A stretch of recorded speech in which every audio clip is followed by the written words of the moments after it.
I give talks to different groups of different salespeople all over the world, all the time. They ask me lots of questions. But the one commonality they all have all over the world is, how do you get more clients? How do I meet more people? Because it always seems like the more successful salespeople are the people who know more people, or they have those clients, or they have that great client, and that's how they do it. That's the question I get asked the most. And no matter how long you're in any sales business, that's never going to change. You're always going to need to meet new clients. You're always going to need to meet new people who want to buy what you're selling, especially in real estate, because how often do people buy and sell homes? Not often. This year, I set 3 goals for myself. And one of those goals was I wanted to meet even more new people. And I told myself I want to meet between 2 and 3 new people every day. And honestly, that's what I've been doing my entire career.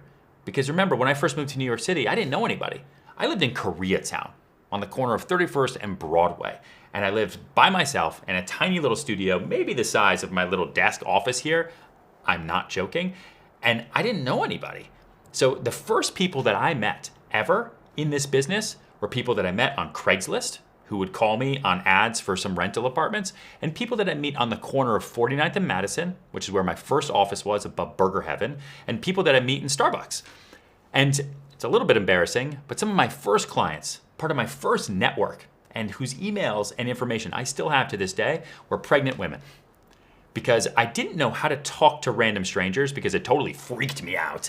And I didn't know what to say to other people and say, well, you want an apartment? I'm a real estate broker. I have prematurely gray hair. I don't know how old I am. Do you?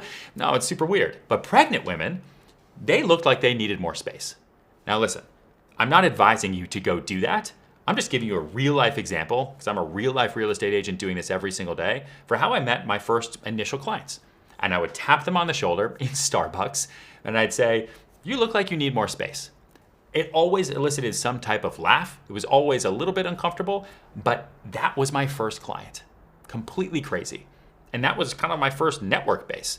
And sometimes I go to Saks Fifth Avenue, that was on the corner of Fifth Avenue and 49th Street, and if I saw a foreigner with more than 2 shopping bags in their hands, I thought to myself, that person looks like they have money, maybe they need an apartment too. And if they spoke English, at least I try to give them my business card. And some of those people, through a trickle-down theory, because they know someone who knows somebody whose kid is coming to NYU and they needed a rental apartment, became some of my first clients. And so every day, for the last 10 years, I've focused on trying to meet new people and adding that to my database. And you need to do the same going forward, because people are our currency as salespeople. We're not selling widgets and computers. We're selling people. We're not actually even selling the real estate because we didn't build it, right? We're connecting a buyer to a seller and a seller to a buyer, and we're connecting those people. We need those people in our network in order for that deal to happen, for that commission check to come, for us to make more income, and to have a nice, healthy 1099 at the end of the day. Today, I no longer go into Starbucks and talk to random pregnant women because that would be weird. And I understand that my position is different. I've been doing this for a long time. I've got television shows. People recognize me. But I still actively go out and try to meet new people every day. And I do it by talking in the city to doormen. I do it by talking to post office workers. I do it by, if I haven't hit my quota, talking to strangers on the street. Honestly, that's one of the greatest ways to meet people. But I also try to consciously set myself up to every day be in a position where I can meet new people. Maybe there's an architect or a developer that I want to meet. That's a new person. If they bring in a partner in the room, or if there's someone else I meet in that office, boom, there's my 3 people that I need to meet that day. If I have a dinner that night, I'll try to meet other people at the dinner. And I consciously make that effort every single day. But when I started in the business, and if you're watching this and you just started in the business, please pay attention to what I'm saying. Or if you've been doing this for 20 years, maybe you need a refresher, you should also pay attention to this, because we sell people all day long. People are our currency. But at the beginning, on top of Starbucks and on top of meeting strangers on the street, the only thing I did, other than work every day, was I went to the gym. I like to work out. That was my thing. So I want you to figure out what your thing is, because it worked for me to meet people at the gym. And I realized that by having something in common with people around me in a non-networking type of scene, which was, for me, a boxing gym in the financial district, I could meet people who then saw me more as a friend and someone that they had something in common with than just a real estate broker that they were meeting at a networking event, or a real estate broker with a suit and tie that they were meeting at a dinner. And I was able to develop those relationships and turn them slowly over time into clients. And it worked so well for me that I got multiple gym memberships. I had one downtown, and then I had one in Soho because I really wanted to sell in Soho at the beginning of my career.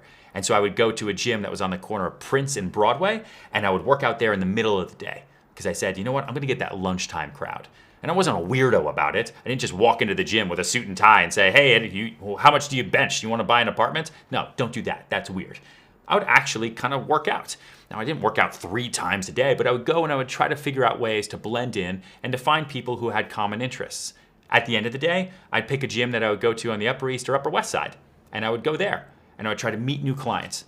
That was how I built my initial network at the beginning of my career. Pregnant women outside Starbucks, foreigners outside Saks Fifth Avenue, and people that I would meet in the gym. What's something that you do every day, every week, that you have in common with other people? Maybe you're really into fantasy sports, and there's a fantasy sports league that you can start. Or you can start with a bunch of other people where you can meet people. Maybe you're part of a church group and you should take more part in it every day. Maybe you're part of a book club and you really like to read and you should start another one. Find something that you're really interested in, as weird and quirky as it might be. Maybe you really like cats and parrots together. Is there a cat and parrot networking group in your town? Probably not. You should start it, and you'll meet new people that way that could potentially become future clients. And that is your new goal from now on.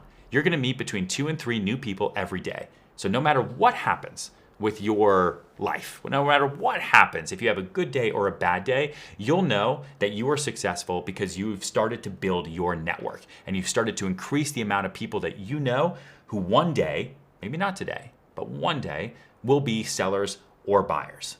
And last thing, if you're shy about this, or you think you can't do it, or you don't like talking to strangers, remember, every single person you know was at one time a stranger. Think about your best friend. At one point, they were a total stranger to you, right?